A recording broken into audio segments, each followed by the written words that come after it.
Hi guys, this is Hassan from SmartCrowd, and in today's video we're going to tackle a couple of questions and comments that we received from you guys regarding the latest two opportunities on our platform. So let's begin.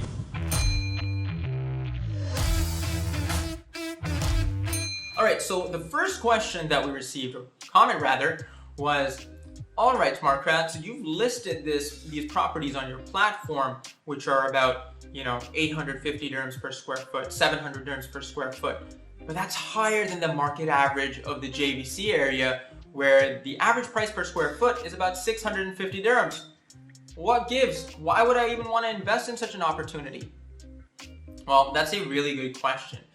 But I think with these kind of questions and any investment in general, it's important to look at context.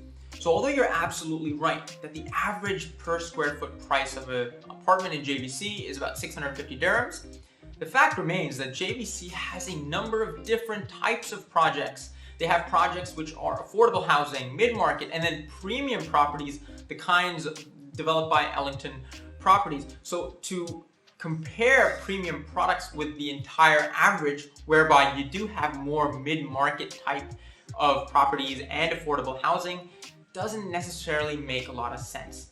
But where it does make sense, where you can compare that, is an Ellington property with the average price of Ellington properties over the last 12 months or so. So although these ones we listed are about 850 and about 700 dirhams per square foot, the average price per Ellington property over the last 12 months approximately has been 930 dirhams per square foot. And now that's not considering specifically one beds or studios, that's across the board from 1 bedrooms, 2 bedroom studios, and 3 bedrooms. And as we know, the more bedrooms there are, obviously, the average square foot the price per square foot, reduces further. Now, why is that important, and why should you consider and look at your investment in this way? As we've said time and time again, the way to leverage the SmartCrowd platform is to actually invest in a number of different types of properties, not just across different areas, because sure, you are getting diversification by investing in a JVC, by investing in a marina, by investing in an international city, absolutely. But if you're investing in affordable housing, just looking at the yields and the returns, and that's the only thing that you're looking at, and not diversifying across different types of assets in terms of the quality of it, then you're not necessarily leveraging the power of the platform and not necessarily going to maximize your wealth potential. Now, obviously, we can't say what will or won't happen. I think one of the main things, or the objections against that, is a lot of people are quite skeptical of the Dubai market now. And they've said, whenever we say, here's a premium property, it's great from a capital preservation point of view, and there'll be potential for higher capital appreciation in the future, of course, potential being the key imperative word. People are like, capital appreciation in Dubai. Yeah, right, not gonna happen. And of course, we don't have a crystal ball, right? We can't tell you when that will happen. We can't tell you when the market has bottomed out. But I think it's really important to consider those factors as well, not just that one type of return, which is your return in the future, or rather in the near future, which is your yield, but also the long-term future. Now, when we look at JVC as an area as a whole, it's done tremendously well compared to the market average. The market average has fallen by about 30% in price over the last 5 years since the peak, and JVC has fallen about 10%. Now, when you look at premium properties in particular, the likes of those offered by Ellington Properties and the ones that we've listed on the platform, we look back to their prices in 2016, and in general, these properties have held their value. Even tenants are willing to pay a premium to rent out and live in these properties because the amenities are so good, standard of living is so much better, and so even from a rental income perspective, there's a healthy yield there.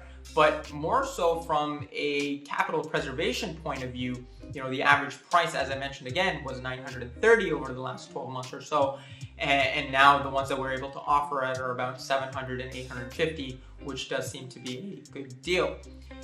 We've also mentioned before now that JVC is the second most transacted area in the city. So of course, it's a positive sign for investors, and there's a couple of reasons why we envision why this is happening. But it's also important to realize that although there's been a lot of transactions and activity in JVC, there hasn't been a lot of activity with Ellington Properties. Now you might say, hold up, wait a second, that's not a good sign, right? The way to look at that is it actually might be a great sign. And the reason is because investors or homeowners that have invested in Ellington Properties don't want to offload those properties or those assets into the secondary market because they believe in the value that they have acquired. So that just goes to show that there aren't that many Ellington Properties out there in the market, because those that have purchased them are holding on to that asset because of the quality and the build of that asset.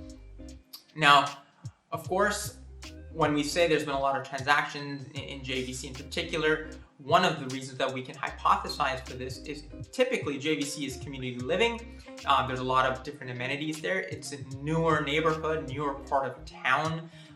Typically, the areas per property tend to be larger, which is great, particularly in the pandemic, as we've seen that working from home is now the new norm. I'm working from home, and besides that point, people are now looking to move into larger properties that they can afford, tenants that is.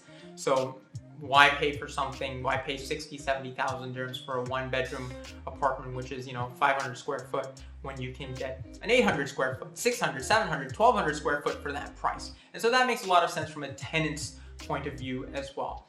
And then finally, of course, from an Ellington property point of view, these properties are extremely new compared to those that are out there in the market. So that's about, these properties are about 4 or 5 years old maximum, a couple years old rather, and so super new, in great conditions. We've checked them out ourselves. If I could live in one, I'd go in there and I'd live in one myself. And the other fact that, again, I know this is a little bit of a rant and I might be going here and there, but this is a point to it, right? The management team behind Ellington Properties is the same one that was behind Emaar Properties, specifically the CEO, who is Robert Booth. And so he's been the ex-CEO of Emaar, and he founded Ellington Properties. And he was the man, and his team were the people behind, the likes of Downtown, Marina, Emirates Hills, and Arabian Ranches. So there's a lot of projects that they've been a part of, and that goes a long way as well in terms of credibility and validation, in terms of knowing that you're getting value for your money and for your investment. Now, one of the final things that I'm going to part you guys with, because this video is a little bit lengthy, is in terms of leveraging the SmartCrowd platform. You see, there's an investment strategy that's used as a passive investment strategy, and that's called dollar cost averaging. Now, some of you might have heard about this, and some of you may not have. Just in case, I'm going to explain what that is and how you can employ a similar strategy or a similar method by using your SmartCrowd portfolio. So dollar cost averaging is particularly used usually in the financial markets, especially if you're investing in ETFs or if you're investing in index funds. And the principle is essentially not to time the market. And I think a lot of us tend to overestimate our own abilities in terms of what we know. It's just human nature, right? We can have all the facts laid out in front of us, but there's always going to be an element of we don't know what, right? And there's always that something that you can't quantify. So if anyone tells you they know for sure when the market is bottoming or when it's at its peak, they probably don't know either. So what dollar cost averaging is entering the market in a periodic fashion, over a specific period of time.